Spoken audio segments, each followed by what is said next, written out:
The fluorescent lights of the downtown Chicago office building hummed their usual monotonous tune as I pushed my cleaning cart down the marble hallway. It was 6:47 p.m. on a Friday, and most of the corporate workers had already fled to their weekend plans, leaving behind empty coffee cups, scattered papers, and the faint smell of expensive cologne mixed with stress. My name is Elena Martinez, and I'm a cleaner. Not a sanitation engineer, not a custodial specialist, just a cleaner. I've scrubbed toilets, mopped floors, and emptied trash bins for the past 8 years, ever since I immigrated from a small town in New Mexico to this bustling city. The work is honest, it pays my bills, and it allows me to send money back home to my mother who raised me alone after my father left. But to my in-laws, the Harrisons, I might as well be invisible. I met their son, David, 3 years ago at a community college where I was taking night classes in business administration. He was volunteering as a tutor, and I was struggling with accounting. He had kind eyes, a gentle smile, and he never looked at me the way others did when they learned what I did for a living. We fell in love quickly, married within a year, and I thought I had found my happy ending. Then I met his parents. Richard and Patricia Harrison lived in a pristine suburban home in Naperville, complete with a 3-car garage, a manicured lawn that looked like it belonged in a magazine, and furniture that probably cost more than I made in a year. Richard was a senior financial analyst at Westbridge Financial Group, one of the largest investment firms in the Midwest. Patricia was a real estate broker who specialized in luxury properties.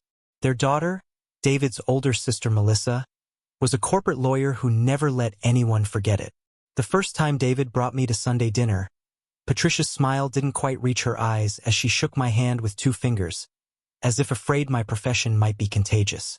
Richard asked what I did, and when David proudly told them I was working while studying business, Richard's response was a dismissive grunt before he changed the subject to Melissa's latest case involving a multimillion-dollar merger. That was 2 years ago. Nothing has improved since.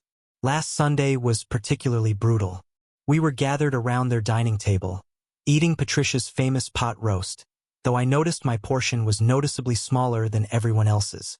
Melissa was going on about her upcoming promotion to junior partner, her diamond bracelet catching the light with every animated gesture. "David, where did you say Elena works again?" Patricia asked, her voice dripping with false curiosity. She knew exactly where I worked.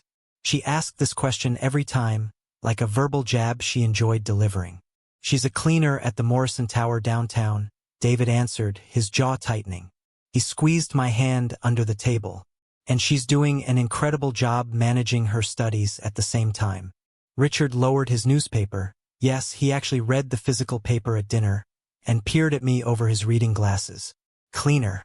Still, haven't you considered something more professional? Perhaps administrative work?" "I'm working toward that, sir," I replied, keeping my voice steady even as my cheeks burned.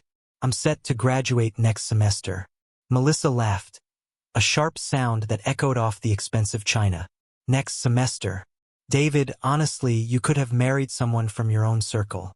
Remember Sarah from your college? She's a pediatrician now. I saw her at the country club last week." David's fork clattered against his plate. "Melissa, that's enough. I'm just saying," she continued, twirling her wine glass, "it must be embarrassing for you. When people ask what your wife does, what do you tell them?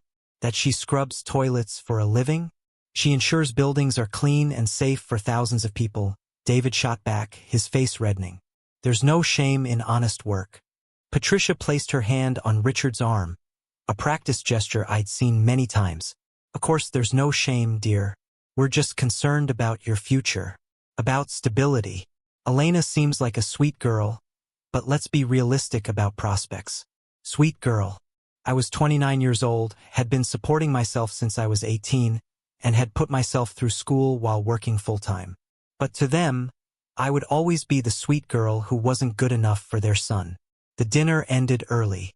David barely spoke on the drive home to our modest 1-bedroom apartment in Logan Square. When we got inside, he held me while I cried, apologizing for his family's behavior for the 100th time. But here's what the Harrisons didn't know, what nobody except David and my lawyer knew. I wasn't just a cleaner at Morrison Tower. I owned the entire building. The truth was complicated, wrapped in layers of legal documents, inheritance laws, and a past I rarely discussed with anyone. My father, the man who supposedly abandoned us when I was 5, hadn't actually left by choice. Roberto Martinez had been a commercial real estate investor in Chicago, a self-made man who'd built a small empire from nothing. He and my mother had a bitter falling out when I was young, and she took me back to New Mexico, cutting off all contact. She told me he didn't want us, that he'd chosen money over family. I believed her for 24 years. Then, 3 weeks after my 29th birthday, a lawyer named Mr. Goldstein showed up at my apartment with a briefcase and news that shattered everything I thought I knew. My father had died of a sudden heart attack. He'd spent years trying to find me, hiring private investigators, only to discover that my mother had changed our last name and moved multiple times to avoid him. In his will, he left me everything. Morrison Tower, a 32-story office building in downtown Chicago worth approximately $47 million, along with several other properties and investments. The condition: I had to manage the building personally for at least 1 year before I could sell it or make any major changes. He wanted me to understand the business he'd built, to see the value in what he'd created. So I took a job as a cleaner in my own building.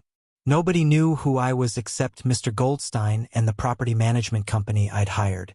I wanted to understand every aspect of the operation from the ground up, to see how employees were treated, to learn the business from the perspective of the people who made it run every single day. David was the only person I told. He was shocked, supportive, and agreed that we should keep it quiet until I was ready. But watching his family mock me month after month, watching him defend me while his parents looked at him with disappointment, was eating away at both of us. The humiliation reached its peak 2 days after that awful Sunday dinner. I was cleaning the executive floor of Morrison Tower, working my way through the conference rooms, when I overheard familiar voices. My blood went cold. Through the glass wall, I saw Richard and Patricia Harrison sitting in one of the meeting rooms with 2 other people, reviewing documents spread across the table. What were they doing in my building? I ducked behind my cart, heart pounding, and pulled out my phone to text David. Before I could type anything, Melissa walked past me in the hallway, talking loudly on her phone, her heels clicking against the polished floor. She glanced at me, through me really without a flicker of recognition. In my gray uniform with my hair pulled back and no makeup, I was invisible to her. Just another cleaner. Yes, we're meeting at Morrison Tower, she said into her phone. Westbridge Financial is looking at leasing 3 additional floors. It's a huge deal for Dad's department. He's leading the entire negotiation. My hands tightened around my phone. The Harrisons worked in my building, and they had absolutely no idea. I stood frozen in that hallway, my cleaning cart suddenly feeling like an anchor. The implications crashed over me like waves. Richard Harrison, the man who looked down on me every Sunday, who made passive-aggressive comments about my lack of ambition, worked in a building I owned. Not just worked there, he was leading a major lease negotiation that would directly impact my property's revenue. The irony was almost painful. I quickly composed myself and pushed my cart toward the service elevator, my mind racing. Once I reached the basement level where the building management offices were located, I practically ran to Mr. Goldstein's temporary office. He was reviewing contracts when I burst in. "Elena, what's wrong?" He stood immediately, concern crossing his weathered face.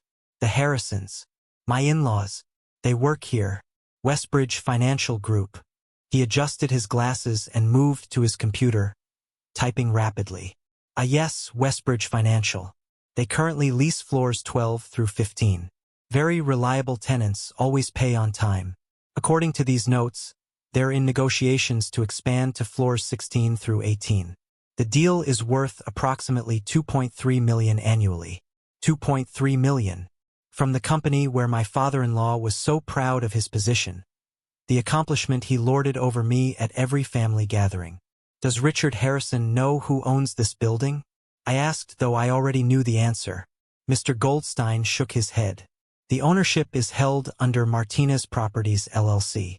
Very few people know you're the sole owner. The property management company handles all tenant relations. As far as Westbridge is concerned, they're negotiating with corporate representatives. I sank into the chair across from his desk, a plan forming in my mind. Keep it that way. For now. That weekend, David noticed I was distracted. We were having coffee in our small kitchen, and he kept asking if everything was okay. I wanted to tell him, but something held me back. Maybe I needed to see this through on my own terms. Maybe I needed to prove something to myself, not just to his family. If you're rooting for Elena right now, if you want to see how this unfolds, take a moment and subscribe to the channel. This story is just getting started, and the truth is about to come out in ways the Harrisons never expected. Monday morning, I requested a meeting with the property management team. I wanted every detail about the Westbridge negotiation. I learned that Richard was indeed the lead negotiator on their side, that he'd been bragging to colleagues about securing favorable terms, that he'd even made comments about knowing how to handle building owners who didn't understand the real value of their properties. That last part made me smile. By Wednesday, I had made my decision. The Westbridge lease expansion would go through, but not on Richard's terms. And more importantly, the Harrisons were about to discover exactly who they'd been underestimating all this time. I just needed to choose the perfect moment for the revelation. The perfect moment came 2 weeks later. Mr. Goldstein informed me that Westbridge Financial had requested a final negotiation meeting with the building owner to close the lease expansion deal. Richard had apparently told his superiors he had a good relationship with the property management and could secure excellent terms. The meeting was scheduled for Thursday at 2 p.m. in the executive conference room on the 32nd floor. The top floor. My floor. The one I'd been renovating into my private office. I want to be there, I told Mr. Goldstein. In person. As the owner. He raised his eyebrows. Are you sure? This will be quite the revelation. I'm sure. It's time. I spent the next few days preparing. I met with my management team, reviewed every clause of the proposed lease, and consulted with commercial real estate attorneys. I wasn't going into this meeting as someone's daughter-in-law or as a cleaner they could dismiss. I was going in as a businesswoman who knew exactly what her property was worth. Thursday morning, I didn't go to work in my cleaning uniform. Instead, I wore a tailored navy suit I'd purchased for this exact moment, had my hair professionally styled, and carried the leather briefcase that had belonged to my father. David had kissed me goodbye that morning with a mixture of pride and nervousness. Are you ready for this? He'd asked. I've been ready my entire life. At 1:45 p.m., I took the private elevator to the 32nd floor.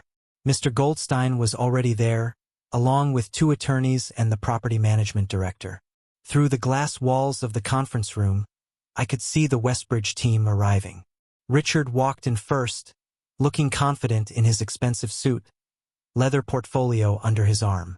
Behind him came 2 other executives and Patricia, who apparently handled some of Westbridge's real estate acquisitions through her brokerage connections. My heart hammered against my ribs, but my hands were steady. They don't know yet, Mr. Goldstein whispered. The management team told them the owner would be joining today, but not who it is. At precisely 2 p.m., I walked into that conference room. The change in the atmosphere was instantaneous. Richard's confident smile froze mid-greeting.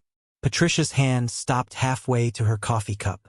Their eyes went wide, mouths opening in synchronized shock. Good afternoon, I said, my voice calm and professional. I'm Elena Martinez, owner of Morrison Tower. I understand you'd like to discuss expanding your lease. Richard's face cycled through confusion, disbelief, and then something close to panic. There must be some mistake. You're a cleaner? I finished for him, taking my seat at the head of the table. Yes, I am. I've been working in this building for months, learning every aspect of its operation. It's amazing what you learn about people when they think you're invisible. Patricia had gone pale. David's wife owns this building? The silence in that conference room was deafening. Richard's 2 colleagues looked between him and me, clearly confused about the sudden tension. Mr. Goldstein placed the lease documents on the table, his expression professionally neutral, though I caught the slightest hint of a smile at the corner of his mouth. Now then, I continued, opening my portfolio with deliberate calm, Let's discuss the terms Westbridge has proposed for floors 16 through 18. Richard cleared his throat, attempting to regain his composure. His face had gone from pale to flushed. Elena, we had no idea. This is highly irregular. Does David know about this? My husband has known from the beginning, I replied coolly. He's been incredibly supportive of my decision to learn this business from the ground up. Unlike some people, he never judged me for honest work. Patricia leaned forward, her realtor instincts kicking in despite her shock. When did you acquire this property? Derek stood up and started yelling. Security had to escort him out of the courtroom while he screamed that we had conspired against him, that we were both liars, that he would make us pay. But I felt nothing. No fear, no anger, just relief. I looked at Vanessa sitting in the back of the courtroom, and for the first time in 2 years, I felt something I never thought I would feel toward her again. Gratitude. 5 years later, Emma turned 6. We celebrated with a small party at our house, the one I had bought 2 years ago after getting promoted to office manager at the dental practice. It had a backyard with a swing set and a garden where Emma liked to plant flowers. Vanessa was there, not as my best friend like before, but as something different, something earned through years of proving herself. She had gone back to school and become a teacher. She volunteered at a women's shelter, helping other women escape abusive relationships. She had rebuilt her life from the ground up, and she never asked me for forgiveness. She just showed up, consistently, whenever I needed help with Emma. She brought art supplies to the party and helped Emma make paintings. She stayed after to help clean up. She never overstepped. She understood that trust was something fragile that we were building slowly, brick by brick. Derek never completed his anger management. He disappeared after the court ruling, moved to Florida, and we hadn't heard from him in 3 years. He sent a birthday card once with $20 inside. Emma didn't remember him. When she asked about her father, I told her the truth in ways a child could understand. That sometimes people are not ready to be good parents. That it was not her fault. That she was loved more than enough. My mother asked me once if I regretted giving Vanessa a second chance. I thought about it for a long time before answering. I told her that forgiveness was not about Vanessa. It was about me choosing not to carry hate in my heart. It was about Emma seeing that people can make terrible mistakes and still find ways to make amends. That redemption is possible, but it requires real work and real change. Vanessa heard me say this. She was washing dishes in my kitchen, and her hands stopped moving. She turned around with tears in her eyes and said thank you. Not for forgiving her, but for letting her be part of Emma's life. For giving her a chance to be better. I looked at Emma blowing out candles on her cake, surrounded by friends from school, by my family, by a life I had built from ashes. And I realized that the woman who was destroyed at that baby shower 6 years ago was gone. In her place was someone stronger, someone who knew her worth, someone who understood that the best revenge was not bitterness, but building a beautiful life. If you made it to the end of the story, thank you for being here. Thank you for listening. If the story touched you in any way, I would love it if you could hit that like button and leave a comment telling me what you think. Subscribe to the channel if you want to hear more stories like this one. And let me know in the comments what kind of story you would like to hear next. Because we all have stories. Stories of betrayal and survival. Of falling down and getting back up. And sometimes, sharing those stories is how we heal.